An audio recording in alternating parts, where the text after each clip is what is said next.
আগে থেকে? এটা প্রথম কথা হচ্ছে, এটা আমি ধন্যবাদ জানাই আপনি, এটা একটা অবজারভেশনকে সম্মান জানাই। আমার পয়েন্টটা খুব পরিষ্কার। আমি একটা নির্দিষ্ট প্রেক্ষাপটে দায়িত্ব নিয়েছিলাম। সেই প্রেক্ষাপটে দায়িত্ব নেওয়ার পরে যত সম্ভব আমরা অগ্রগতি করেছি।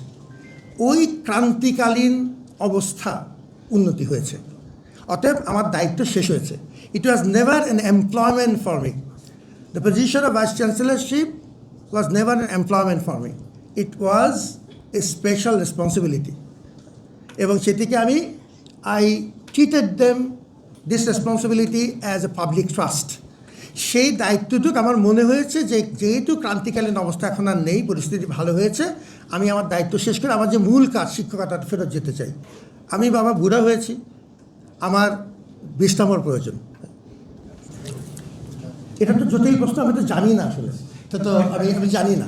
সেটা কথা হচ্ছে, এখন পর্যন্ত একটা ইন অল ফেয়ারনেস একটা কথা বলতে হবে যে আমি রাজনৈতিক দলগুলোর কাছ থেকে সহযোগিতা পেয়েছি। এটা না বললে তাদের প্রতি অবিচার হবে।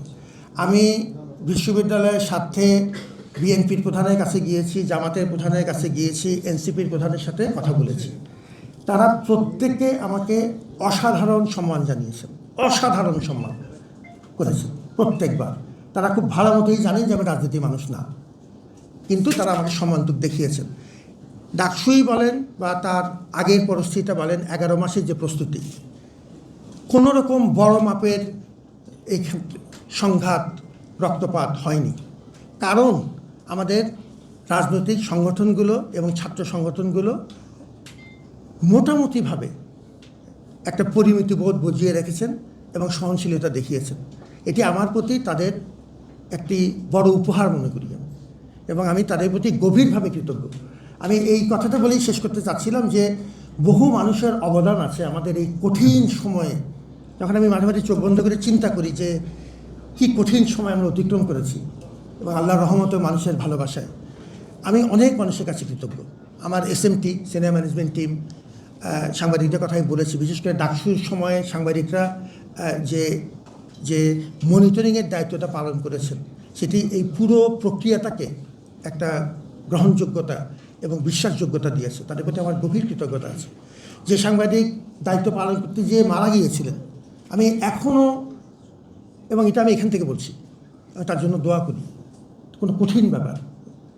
আমি এখনও মনে করি যে রাজনৈতিক দলগুলো একটা সম্পূর্ণ অরাজনৈতিক মানুষকে যতটুকু সহযোগিতা করা সম্ভব তারা আসলে করেছে। এটা যদি আমি বলি যে করেনি তো অন্যায় হবে। এখন পর্যন্ত এরকম কোনো ইঙ্গিত আমাকে দেয়নি, বরং বিপরীতটা হয়েছে। আমি তো কাউকে বলে এটা করিনি, আপনার সাথে হঠাৎ আজকে 2-3 ঘন্টার নোটিশে আমি যেটা জানালাম, এই কারণেই জানালাম, যাতে এটা মনে না হয় যে কোনো রাজনৈতিক সরকারের প্রতি বিরূপ হয়ে বা তারা আমার প্রতি বিরূপ হয়েছে থেকে আমি চলে যাচ্ছি। আমি আমার দায়িত্ব যে মাপকাঠির ভিত্তিতে নিয়েছিলাম, আমার বিবেচনায় সেই মাপকাঠি অর্জিত হয়েছে। আমি বিদায় নিতে চাই।